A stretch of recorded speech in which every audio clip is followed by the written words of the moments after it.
Hey Anonymai, welcome to kind of like a coin show video, except I went to the coin shop instead. So what I had been doing was going through my Silver Eagle collection, and as some of you know, I like to collect these in MS69. They usually don't trade at much of a premium over the regular Silver Eagles, except maybe some tougher dates in the 80s and 90s. Most of these trade just a few dollars over what you can get a BU raw Silver Eagle for. So I collect these just in the business strikes, and I had some of them that I bought brand new as they were released over the years from 2017, 18, and 19. And they had already developed milk spots while in the slab. So be wary when you purchase these. Just be aware that if they're brand new, they may develop milk spots, some of that whitish, not attractive toning while in the slab. I think you're a lot safer buying the older ones that have had plenty of time to get those milk spots. Like this one's 10 years old now, so it's good. I don't think, if it hasn't developed those milk spots by now, it probably won't. But just maybe don't buy the brand new ones. Anyway, I say all this because I took 5 of my ugly newer ones that had developed those spots, and I did some trading. I actually sold, and then when you're in a coin shop, what do? You turn around, you look at what else you can buy. So first I dug into the Wheaties. I had some good luck finding some cooler Wheaties. So take a look at this. A lot of people call these Woodies. This is a 1930 Denver, pretty high grade. It's not BU, or maybe it is, I don't know. Now that I'm looking at it, it really is AU at the worst, but it's red-brown. But they call this a Woody because it looks like there's wood grain. You see how there's streaks kind of coming across this way? What that is an improperly mixed alloy when they made the copper, the bronze really, and they didn't properly mix everything in. And so you see streaks of different metals and different mixture amounts. So it kind of looks like wood grain. People call them Woodies. This is a high-grade 1930D Woody. The next one I found is a 1935 Denver, again, also in a high grade. It doesn't quite have the luster. It's a little more dull. So I got it a little cheaper, but it's an upgrade in my album. Here is a very beautiful 1936 red. There's a little carbon spot below Liberty. Otherwise, this is a really nice coin.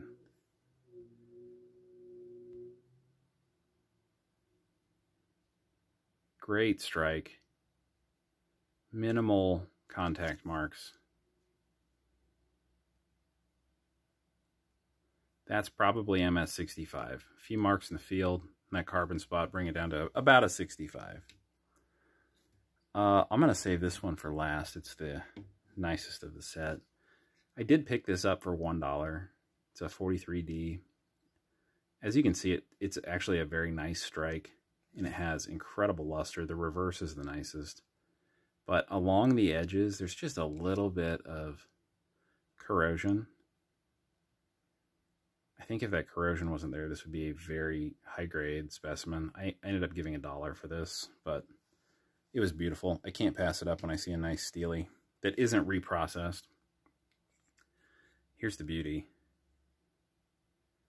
This is a 1939S. Guys, I really don't know. I think I may have sort of hit a jackpot on this one. The more I look at it, the more I realize this might hit MS67. It's a 66 all day. Really, I think it's a strong 66 plus even, but the depth of the strike is incredible. There's very little fading on the O of the word 1 there on 1 cent. Very few field marks, almost none. That deep dish circular luster. I don't see any beard or cheek nicks to speak of. The shoulder has a strong strike, very minimal, just ever so slight kind of brush marks there. I think those are left over from the planchet not getting as deeply struck, but this thing's gorgeous. I was gonna put this in my album, but the more I look at it, this might be something I send in for grading. And then the rest of the trade that I did, I spent most of the money that I got selling those 5 Silver Eagles. And I guess I'll just show you what I have. The first thing, okay, just for starters, all of these halves were in the junk silver bin. Look at this thing. Is that junk? Not to me. Couple reed marks down here. Couple of spots up here. Really high grade, smoking luster. Same thing on the reverse, very similar. It's a Denver mint mark. I love this. That's a beautiful coin. There were 2 Franklins here that I couldn't pass up on. They were in the junk bin. This is a 49S, which is considered a key date.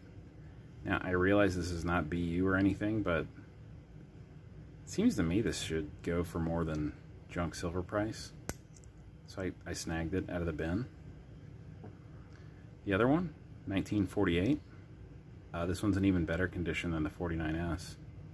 The 49S was probably extra fine. This one's probably AU, but it's a 48D. Again, any early Franklin in the 40s is tougher. So there's a 48D, and probably AU. 2 more Franklins.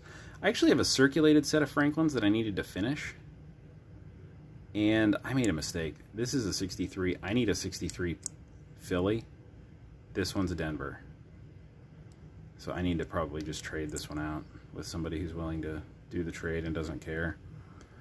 And then look at this. This, again, junk silver. This is for my circulated set, and look how nice this is. It's a 62. It's not quite full bell line. I looked. There's a couple of nicks that keep it from that. But that's junk silver. Can't do any better than that. And then the last things in the junk silver bin, some beautifully toned 64 Kennedys. So I picked these out because they were toners. Great color. This one's a Philly. And then lastly, this one right here.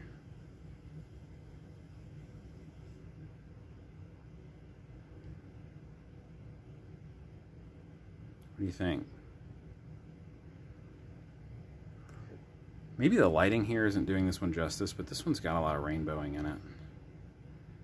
It's evening time here. It's actually dark, and a lot of the depth of the color is not coming through. This has some yellows, violets.